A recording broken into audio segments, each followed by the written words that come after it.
Untuk bermakrifat dimulai dari mana dulu, Kang? Dari kita belajar pengetahuannya dulu. Kita belajar pengetahuannya, cerita-ceritanya. Setelah kita mengetahui, dari pengetahuan itu kita praktekkan. Jadi kita kenali dulu alfalnya, karena kan Allah alif lam ha. Alif lam awal, lam akhir, ha. Kita kenali dulu alfalnya. Alfalnya ada hujan turun dari langit, kita sadari ya, yang menggerakkan awan, dari awan bergerak, air laut itu naik menguap, terus digerakkan oleh angin, terbawa oleh awan dan turun hujan. Siapa yang menggerakkan? Itunya dulu. Oh, Allah.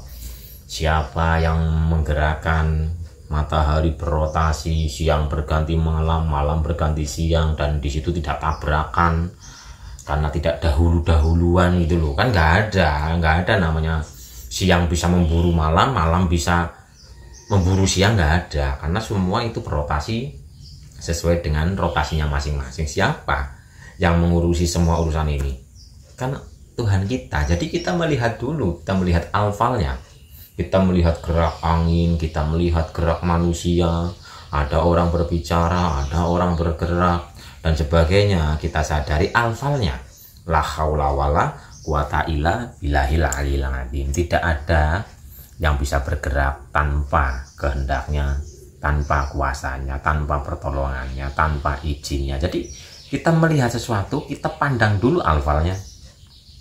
Kita pandang alfalnya. Tuh, awal mula kita belajar dulu ilmunya, pengetahuannya. Dari pengetahuan kita proses laku, pembersihan batin, penyerahan diri. Kita dalam aktivitas kita lihat alfalnya. Setelah alfal kita lihat asmanya, melihat welas asihnya, kelembutannya, kebijaksanaannya, dan sebagainya. Kita lihat lagi yang lebih ini lagi kepada sifatnya, sifat 20 wujudnya. Nanti kita akan menyadari siapa yang memandang. Bukankah kita buta? Di saat kita buta berarti kan kita nggak bisa memandang. Kok kita bisa memandang? Jangan kita kuasai memandangnya itu, tapi kita kembalikan kepadanya. Bukan aku yang bisa melihat, tapi dia yang membisahkan kita untuk melihat. Bukan aku yang bisa mendengar, tapi dia yang memberikan pertolongan kasih sayangnya agar kita mendengar. Bukan aku yang pintar, tapi dia yang menitipkan kepintaran ini. Jadi kita kembalikan, ya namanya serah diri atau pengembalian ini seperti itu Bapak Ibu prosesnya. Bukan aku yang berbuat kebaikan, tapi dia yang menggerakkan hatiku untuk berbuat kebaikan. Itu untuk diri kita. Kita melihat orang, untuk diri kita sendiri loh ya. Kita melihat orang yang sedang marah-marah umpama, untuk diri kita. Oh, Tuhan yang sedang melatih kita agar kita bersabar, agar kita itu tidak menilai, tidak prasangka, tidak ikut tervibrasi energi kemarahannya, dan sebagainya. Jadi diawali dari dalam diri kita Bapak Ibu. Pahami dulu pengetahuannya, terus praktekkan ya teknik-teknik yang Bapak Ibu sudah ketahui. Asal Bapak Ibu benar-benar mempraktekkan, maka dirasa, di pola pikir, di ucapan Bapak Ibu ada perubahan. Yang tadinya mungkin sering berkata jorok, berkata kasar, berpikir yang negatif, selalu sedih dan sebagainya, asal Bapak Ibu mempraktekkan teknik-tekniknya sesuai dengan tuntunannya dan istiqomah, ada perubahan.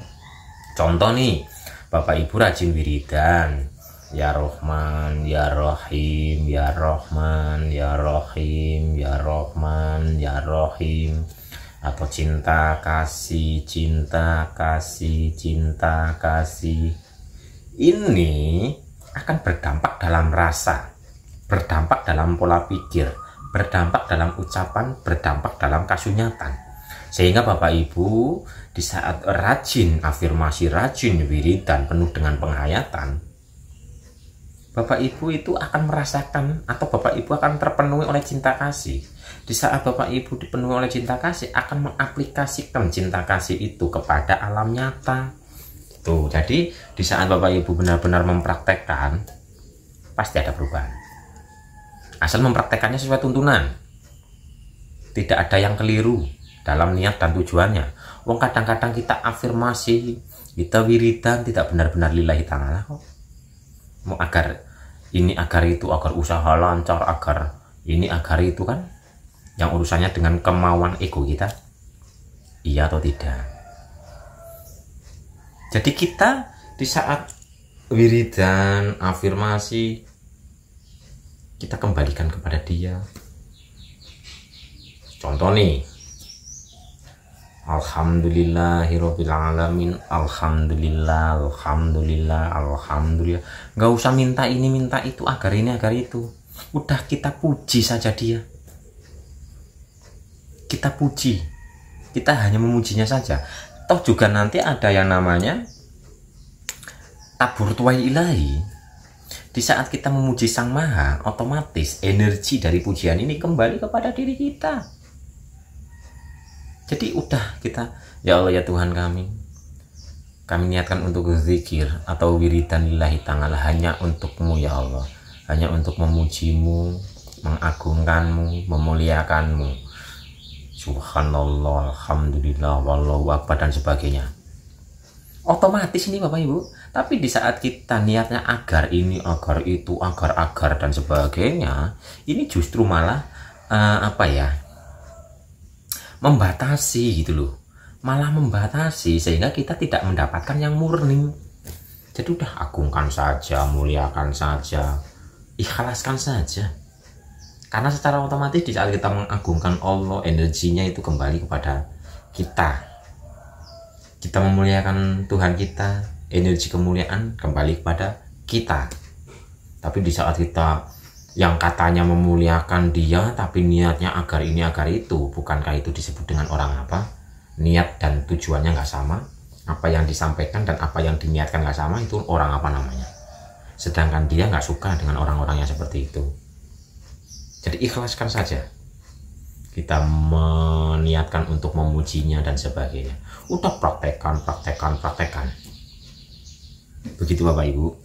Seperti itu tadi. Ntar pada akhirnya kita, ya yang penting terus berjalan dan cahaya pengenalannya turun, memancar dalam diri kita. Kita sampai kepada zatnya. Tan keno kino yang opo. Makanya Allah itu zat, sifat, asma, af'al. Lah zatnya ini yang bisa yang bisa menanggung zatnya adalah manusia. Gunung langit ini hancur di saat zatnya ini menampakkan dirinya. Yang kuat hanya manusia. Zatnya ini tan kenok ino yopo. Laisa kamislihi syai'un, tidak seperti apapun. Dan ini ditempuh dengan ini tadi belajarnya. Kita belajar pengetahuannya dulu, kita proses lelakunya dipraktekkan. Dalam kehidupan nyata kita lihat alfalnya, lihat asmanya, lihat sifatnya, dan nanti kita akan sadar siapa yang melihat, siapa yang mempunyai sifat, siapa yang mempunyai asma, dan siapa yang bergerak. Ini zatnya. Ini makanya kenalilah yang mempunyai nama. Nama Allah itu adalah nama, dan kenalilah yang mempunyai nama. Di saat kita benar-benar kenal dengan yang mempunyai nama, maka nama dengan yang mempunyai nama tiada beda. Kenalilah yang mempunyai nama. Allah itu yang sejati, yaitu zat, sifat, asma, af'al, gitu aja. Dan dia lebih dekat dari urat nadi. Kenalilah. Jadi berproses Bapak Ibu, dan pengetahuan, keilmuan, pemahaman seperti ini itu nanti akan muncul dari dalam dirinya sendiri. Iso tanpa diwurui, asal kita berproses loh ya. Kalau bahasanya katanya ilmu laduni, yang hadir muncul dari dalam diri, cahaya pemahaman yang murni dalam diri kita mengalir kepada akal. akal kita ini. Sehingga di saat cahaya pengenalan ini, cahaya kemurnian ini sudah mengalir kepada akal, ini disebut dengan akal sehat. Tapi kalau akal ini belum tercahayai oleh cahaya kemurnian, ini hanya akan menjadi kepintaran, bukan kecerdasan yang murni. Pintar bisa dengan membaca, melihat, menghafal, tapi kecerdasan murni itu akan terpancari oleh energi yang ada di dalam diri. Makanya awaludin ma'rifatullah, awal beragama adalah kenal dengan Allah, karena hakikatnya agama adalah akal sehat, akal yang sudah tunduk patuh, akal yang sudah iman. Jadi imankan dulu akal kita kepada hati, hati kita kepada rasa, rasa kita kepada cahaya, cahaya kita kepada Sang Maha Kuasa. Berproses, bertahap. Yang penting terus murnikan jiwa raga kita, terus bertumbuh, berkembang kembali kepadanya, berserah diri, agar kita benar-benar menjadi manusia yang utuh. Manusia pun ada dua, ada manusia yang belum kenal dengan dirinya, ada manusia yang sudah kenal dengan dirinya. Manusia yang kenal dengan dirinya ini disebut dengan insan kamil. Kalau manusia yang belum kenal dengan dirinya, di kitab-kitab banyak kok. Celakalah engkau wahai manusia, neraka akan dipenuhi dengan manusia. Lah itu manusia yang belum kenal dengan dirinya. Makanya semua ada dua-dua, akal ada dua, ada yang akal yang sudah sadar, yang sudah iman, ada yang belum. Kalau yang iman, akal yang sudah iman ini akan tunduk patuh kepada Sang Maha. Kalau yang belum, ini akan mengikuti kehendak liar. Makanya tidakkah engkau menyaksikan atau melihat orang-orang yang diperbudak hawa nafsunya? Jadi itu akal pikiran yang belum diimankan. Sedangkan sebelum kita benar-benar mengenal Tuhan kita, akal kita hanya akan menjadi akal-akalan. Makanya ayatnya awaludin ma'rifatullah, awal beragama adalah kenal Allah. Karena hakikatnya agama kan A dan gama. A itu tidak, gama itu kacau. Sehingga di saat akal pikiran kita itu sudah iman, sudah tunduk patuh kepada hati kita, kepada Tuhan kita, nggak kacau hidup ini, nggak kacau vibrasi, energi, perputaran cahaya dalam diri kita ini, karena sudah tertata, karena akalnya ini sudah tercahayai oleh cahaya kemakrifatan, cahaya pengenalan gitu loh. Begitu Bapak Ibu. Jadi teruslah berproses agar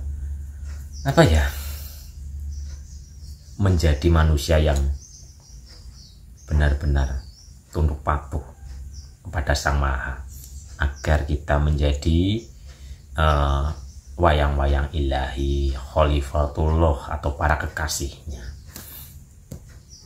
Begitu Bapak Ibu.